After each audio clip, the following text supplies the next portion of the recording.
salaamaaleykum. Donc dama bëgg a def live bi ci bon ça n'a rien à voir ak bon ticket kii bi comment dirais-je pour affaire terrorisme ak yooyu mais en fait c'est intervention wu benn ministre ancien ministre des affaires étrangères bu tudd Cheikh Tidiane Gadio. Donc dama bëggoon bind après ma partager ko ak lien ak yooyu mais comme ni ñuy def dañuy bëgg sénégalais yi nga xam ne bon dégguñu français dégguñu anglais te bëgg nañ xam lan moo xew ci dëkk bi ba léegi aussi lan moo ci wàllu géopolitique c'est-à-dire du rek Sénégal la mais am na ay dëkk yeneen ak yeneen yoo xam ne nii def ci bokk ki nit ki taxaw di wax kooku yan mooy paaseem ak li nga xam ne nii ci li muy wax na lañ ko mën a jàngatee par rapport ak relation yi mu am ak par rapport ak toujours dëkk yi nga xam ne ni ñoom ñoo nekk am intérêt ci loolu. Donc dañu wax affaire terrorisme mu nekk point boo xam ne bu sensible la man duma ci sori wax nañ si ne non loi bi baaxul xam nga mais loi bi jàll na maintenant dañuy xool application bi ni ñu koy defee. Dafa am benn député donc Serigne Sy mu wax ne am na ñoo xam ne bu nekkoon Sénégal bu jub lañ nekk Sénégal buy dox ci yoon woo xam ne yoonu njub la am na si ñoo xam ne nii duñ sax nekk chef de village donc te loolu mu wax dëgg la kenn si ñoom muy Cheikh Tidiane Gadio. Cheikh Tidiane Gadio bu nekkoon ne tamit ñu ngi Sénégal boo xam ne Sénégal bu jub la mënul am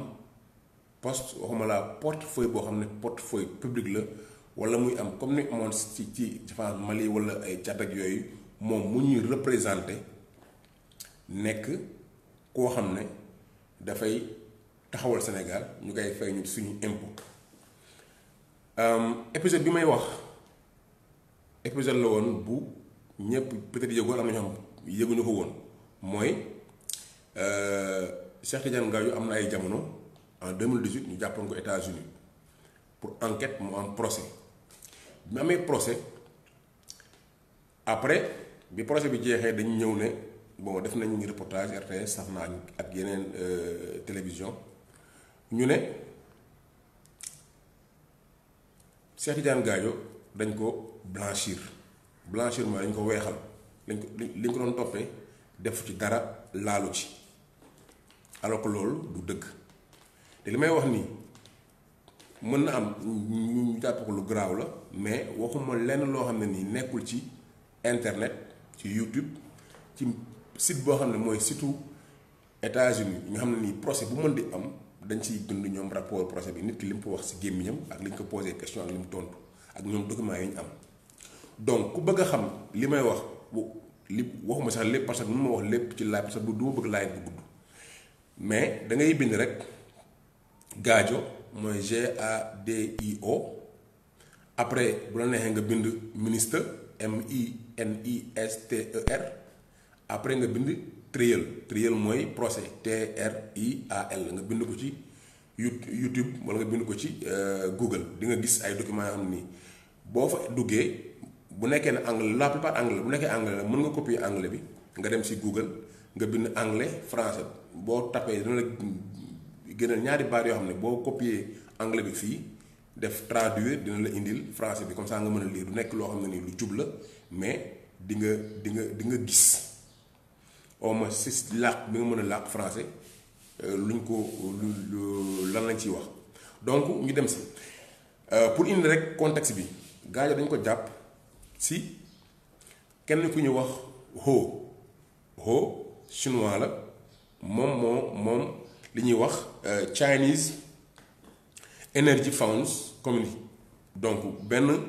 entreprise boo xam ne la des pétrolifères ak ay armes yépp lay def Gadio dafa nekkoon di liggéey ak ñoom mu am benn transaction boo xam ne dafa jaar ci États-Unis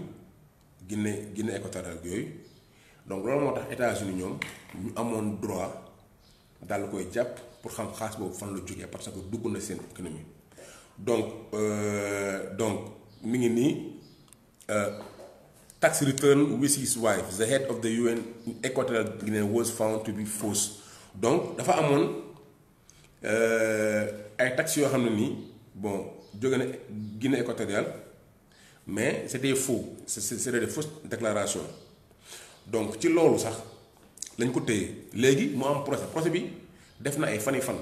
loolu moo tax man ma am sens boobu parce que lii journalistes yi je pense que ñoom ñoo si gën a yelloo ñoom ñu demoon mais malheureusement journalistes yi defuñu si liggéey bi ñu waroon def ba ñu xam si lu ci waroon xam quoi. dafa fekkoon maa ngi woon États-Unis peut-être boobu en 2018 ne woon fa pour benn nomination affaire clip am sama cousin boo xam ne ñu koy wax Mballo Diallo donc mu envoyé woon ma lien bi ma envoyé lien bi après YouTube ma dem xool après si laa dem nag di suivre procès bi et puis j'étais like affaire bi dafa ma jëlee kaw quoi tellement affaire dafa ngand quoi. Donc biñ ko jàppee daf ne am na koo xam ne nii mooy unnamed courier from a businessman he did not want to identify. Donc Gadio admitted he took $20,000 from an unnamed courier from a businessman he did not want to identify. Donc moom nee na jël na 10 millions de francs CFA ci koo xam ne ab coursier la mais buggul wax turu kan la. Plus loin the name of the businessman was not disclosed allegedly to protect him from current président Macky Sall. ñu ne turu waa jooju waxuñu ko parce que dañ ko doon protéger ki nga xam ne moom mooy président Macky Sall bi nga xam ne mooy actuel loolu lañ bind ci kii bi. Gadio testify c'est-à-dire moom témoigné na for a second day about how he tried to broker weapon to charge president Idriss Déby from bon CEFC moom mooy Patrick Ho mooy entreprise bi ñu am who delivered gift box with $2 million in cash inside. Donc Gadio def ne moom moo témoigné ne nan la jëlee xaalis boo xam ne dañ ko def ci mallette mu am 1 milliard de francs CFA jox ko Idriss Déby te ki ko jox xaalis boobu mooy chinois bi tudd Ho moom entreprise bi. Donc pour ngeen comprendre juste nan la dem chinois yi ñoom dañu bëggoon pétrole Tchad bi ñu bëggee pétrole Tchad Cheikh Tidiane Gadio moom jóge na Sénégal nekkatul premier ministre mais comme nekkoon na nekkatul donc ministre des affaires étrangères mais comme bi mu nekkee ministre des affaires étrangères dem na fu nekk voyage yi da ngay am ay relation xam nga donc après bi mu génnee foofu aussi donc am na ay relation donc mu nekk genre consultant donc mu liggéey ak chinois boobu mais bi mu liggéey chinois boobu bëgg pétrole Tchad ak pétrole Cameroun donc moom xam na Idriss Déby am fa relation moom mu nekk seen intermédiaire donc bi mu nekk seen intermédiaire pour ñoom ñu jox leen 10% ci affaire yi am na daal ñoom mallette bu ñu jox si Gadio na ko jox ko Idriss Déby bi mu jëlee mallette bi daf ko tijji mu nekk $2 millions 1 million de francs ëpp na tuuti 1 million de francs 1 milliard de francs CFA. Donc bi loolu amee mu woo Gadio laaj ko ne ko lan moo tax nga jox ma mallette bii nii bi ñu ko joxee mallette bi Gadio nag am ndax xamul lan la mais nawoo chinois bi bi ne ko bon lii dañ leen ko may parce que bon suñ coutume dañuy may affaire yi quoi mais c'était clair que ne que loolu noonu tentative de corruption la. léegi bi loolu amee c'était kii début genre bi tout sûr mais xamoon na pour lan la après ñoom ñu ne bon finalement dañ koy may première dame bi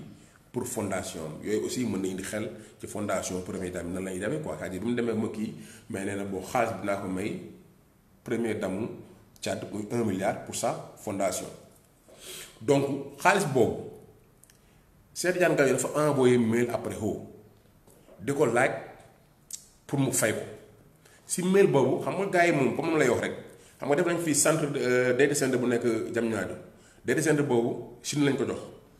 Huawei moo ko defar te Huawei wane nañ ci Union africaine ñoom seen siège bi dañ leen doon espionné léegi ñun suñu données yëpp mi ngi chinois yi tamit dañu am seen données noonu la demee ba États-Unis bi ñu soxlaa Gadio parce que soxla wuñu Gadio Ho lañ soxla ñu jàpp Gadio ñu génn email am yépp parce que ñoom ñoo Gmail ñoom ñoo lépp donc parce que am suñu données c'est comme si fii nii données yi rek chinois yi ñoo ko yore ñu toll ak français yi donc ñu génneel ko mail yi ne ko mail bi da nga wax kii lan moo tax mu ne bi mu laaj xaalis bi pour xoo fay ko déglu leen bu baax dafa amoon xaalis boo xam ne moom seqoon na ko ak président Abdoulaye Wade ci benn affaire boo xam ne affaire Taïwan la woon jox leen xaalis moom mu waroon jot paaram mais que jox ko paaram gis nga affaire boobu nu mu mel Abdoulaye Wade te yéen a ngi fàttaliku xaalis Taïwan bi ñu fi doon wax milliard Taïwan yi donc gaañu ne leen moom bokkoon na si deal bi mais après jotul wàll moom moo ko wax si ay si gémmiñam après Taïwan boobu lu gën a grave mooy moom bi mu nekkee ministre des affaires étrangères posé na ay actes yoo xam ne nii c'est des actes yoo xam ne ku ñu jox pouvoir ku ñu jox autorité publique yow nga yoral ñu suñu ñu lay fay waruloo utiliser loolu pour t'enrichir kiiwu Taïwan bi donc ñu wax la after saying donc bi mu waxee ne he wanted money from China while foreign minister donc il voulait de l'argent dafa bëggoon xaalis ci waa Chine te boobu mi ngi nekk ministre des affaires étrangères for flipping the country from Taiwan to the pair of China pour moom donc dafa bëggoon Chine jox ko xaalis comme ça mu jël waa Chine jox leen place waa Taiwan donc for flipping the country from Taiwan to the pair of China donc pair c'est République de China tu vois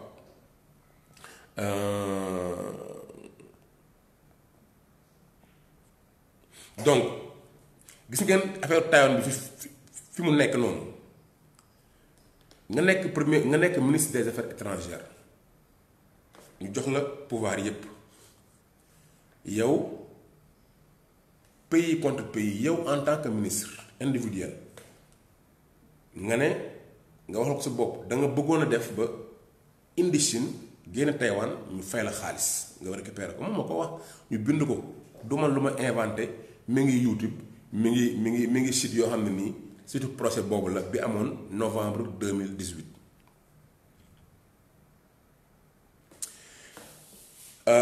Gadios firme moom mooy entreprise u Gadio mi ngi tudd Sarata had its bank account in Dubai closed for not being able to document where the money came from donc la société Sarata qui est détenue par Gadio te boobu sax doomam était impliqué parce que si mail yi si demoon nañ ci doomam donc the compte was closed for not being able to document where the money came from donc ce compte là a été fermé parce que mënul woon justifier fan la xaalis bi di jógee ok donc après his joint UN mooy United Nations tax return with his wife the head of the UN in Equatorial Guinea was found to be false and part of Gadio's non-prosecut agreement donc problème boobu bi mu amee États-Unis comme ñoom Gadio ñoom moom jiitalewu leen parce que États-Unis dafa nekk di concurrencer Chine donc loolu toujours mooy géopolitique ñoom décisions yi jël donc te sànq wax naa leen waxi Huawei gis ngeen ne Donald Trump bi mu nekkee président am na ay jamono yoo xam ne nii dafa jékki-jékki mu interdire Huawei tu vois mu amoon problème ak ay Huawei donc loolu lépp Chine la ak États-Unis parce que ñoom instant bi dañuy xeex pour nekk première économie mondiale donc États-Unis kan la soxla woon woo la soxla woon pour moom mu daaneel entreprise boo xam ne dafa doon concurrence ci pétrole ci arme ak yooyu ci jaay arme donc loolu moo taxoon dossier boobu ñu ne ko ok donc was found to be false donc is a part of Gadio's non-prosecution agreement donc non-prosecution agreement moom mooy da ngay def accord c'est-à-dire loolu da nga gis film yi bu kenn ñëw ñu ne ah ok yow soxlawuñ la mais dañ bëgg ñu def un accord mooy li ñu wax ne Gadio dañ ko blanchir wuñ ko dafa def accord ak koo xam ne nii États-Unis la mooy procureur bi donc ki nga xam ne moom moo yore woon enquête bi mu ñëw ñu ne ok ñun xoo lañ soxla yéen ñaar ñëpp ay accusé ngeen mais boo bëggee yow dañuy def accord nga témoigner mais à charge mooy li ngay témoigner dañ koy teg si ndodd xoo parce que ñun xoo lañ soxla xoo ba léegi ñu ngi ko tëj biir États-Unis kenn bàyyee ko tëj gaa nga bàyyi nañ ko donc bi mu defoon loolu parce que boo xoolee dañ ne la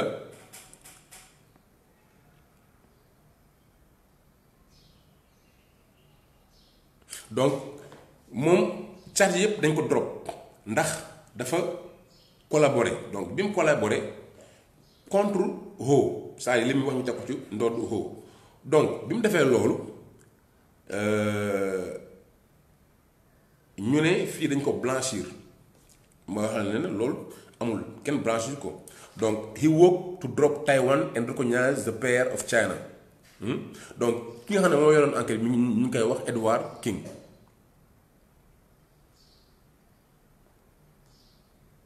ok donc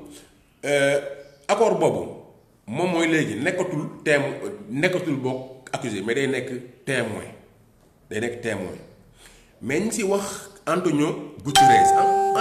Antonio Guterres moom waaw Antonio Guterres donc moom moo nekkoon United Nations donc Antonio Guterres dañ koy wax ci suuf ñu ne this will be more into afternoon donc UN while Guterres UN donc United Nations tries to cover up the corruption in its walls by banning the press donc Guterres waa union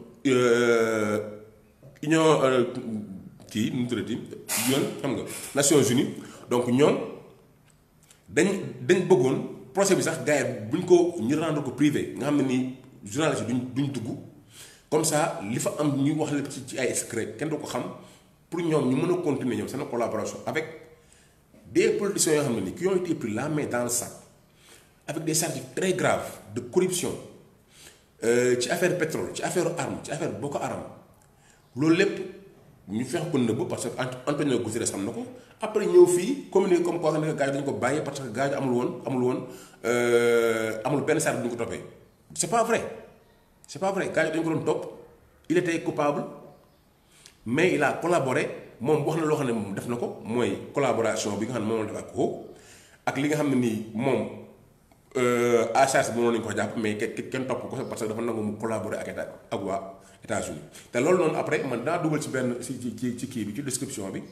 lien wu vidéo YouTube bi boo xoolee ay 100 vues la am waa jooju benn waay rek bu mel ne peut-être que ñoom Pape Alé xam ne moom day dugg si biir xam nga jéem a dafay affaire donc waa jooju di ngeen gis vidéo am na foo xam ne nii chaque jour day génn def vidéo ak bi dernier jour bi ñu bàyyee gaaño moom mu topp koo xam nga di wax naan he runs for president fekk boobu gaaño mu ngi daw genre muy retaan parce que running for president si anglais mooy nekk candidat pour États-Unis donc mais comme moom he is still running for president xam nga di ko tooñ donc jeu de mots la quoi.